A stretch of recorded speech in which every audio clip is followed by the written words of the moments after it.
చెప్పొచ్చు. Personal agenda లేకుండా state ఇంట్రెస్ట్లో వస్తే 100% అక్రాస్ ద టేబుల్ ఆ ఇష్యూస్ని రిజాల్వ్ చేస్తా.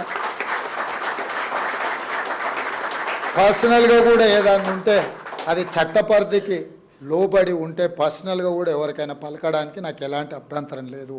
చట్టాన్ని ఉల్లంఘించి పర్సనల్గా ఎవరికైనా ఉపయోగపడాలంటే అది నా దగ్గర కుదరదు. ఇప్పటికే మీకు అవగాహన వచ్చి ఉండొచ్చు. నేను నియమిస్తున్న అధికారులను కానీ నేను తీసుకుంటున్న నిర్ణయాలను కానీ ఇంతవరకు నేను అధికారులు ఎవరికైతే అవకాశం వచ్చిందో ఎవ్వరూ నన్ను కలవలేదు, నన్ను అడగలేదు, అంత ధైర్యం ఎవరు చేయలేదు. నేనే కష్టపడే అధికారులు, రాష్ట్ర నిర్మాణంలో ఉపయోగపడే అధికారులు ట్రాన్స్పరెంట్గా పరిపాలన అందిస్తారు,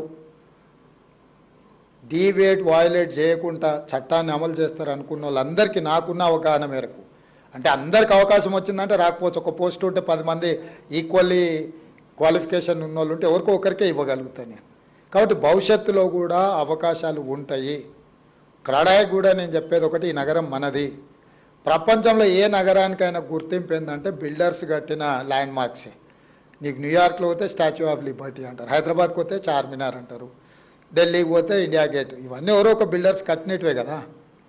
సో ప్రపంచంలో ఏదైనా ల్యాండ్ మార్క్ డెవలప్మెంట్ అనేది మీలాంటి బిల్డర్స్ నిర్మించిన నిర్మాణాలే. ఈ హైదరాబాద్ నగరాన్ని కూడా అద్భుతంగా తీర్చిదిద్దుకుందాము. మీ ఇండస్ట్రీకి అవుట్ అండ్ అవుట్ సపోర్ట్ చేస్తాను. నాకు రియల్ ఎస్టేట్ పట్ల సంపూర్ణమైన అవగాహన ఉన్నది. నాకు రాజకీయంతో పాటు ఇంకొక ఫీల్డ్లో ఏమన్నా కొంత అవగాహన ఉందంటే అది real estate and construction. So నాకు అవగాహన లేదని అనుకోకండి. నిర్ణయాలు చేసే ముందు ఆచితూచి కొంచెం దీర్ఘకాలికంగా ఉపయోగపడే నిర్ణయం తీసుకోవాలనే విధానంలో ముందుకు వెళ్తున్నాం. తొందరలో మీకు కావాల్సిన పనులు మీరు ఏమైనా చెప్పదలుచుకున్నా డెఫినెట్గా మా పేషీ అధికారులు అందుబాటులో ఉంటారు.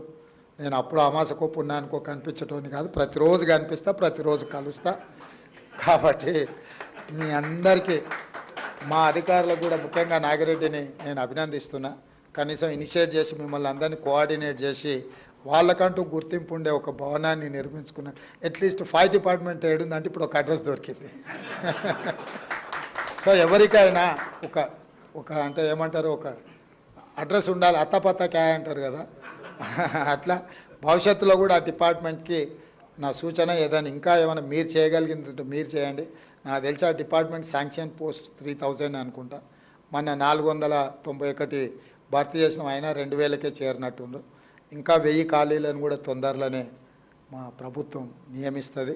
మీకు కావాల్సిన విధంగా అదేవిధంగా డిపార్ట్మెంట్లో కొంతమంది అధికారుల కింద ముందు వస్తూ నాగిరెడ్డి గారు చెప్పిండ్రు, పోలీస్ డిపార్ట్మెంట్లో ఏదైనా యాక్సిడెంట్ అయ్యి ఏదైనా ప్రమాదవశాత్తు ఎవరైనా చనిపోతే వాళ్ళకి ఇచ్చే ఇన్సూరెన్సు ఇతర వసతులు మా ఫైర్ డిపార్ట్మెంట్ కూడా ఇవ్వాలని చెప్పిండు.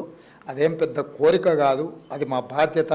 తప్పకుండా పోలీస్ డిపార్ట్మెంట్లో ఉండే వాళ్ళకు ఏవైతే ఫెసిలిటీస్ ఉన్నాయో 100% ఫైర్ సేఫ్టీ డిపార్ట్మెంట్ కూడా ఇవ్వడానికి మా ప్రభుత్వం నిర్ణయం తీసుకుంటామని తెలియజేస్తూ మీ అందరి దగ్గర సెలవు తీసుకుంటాం.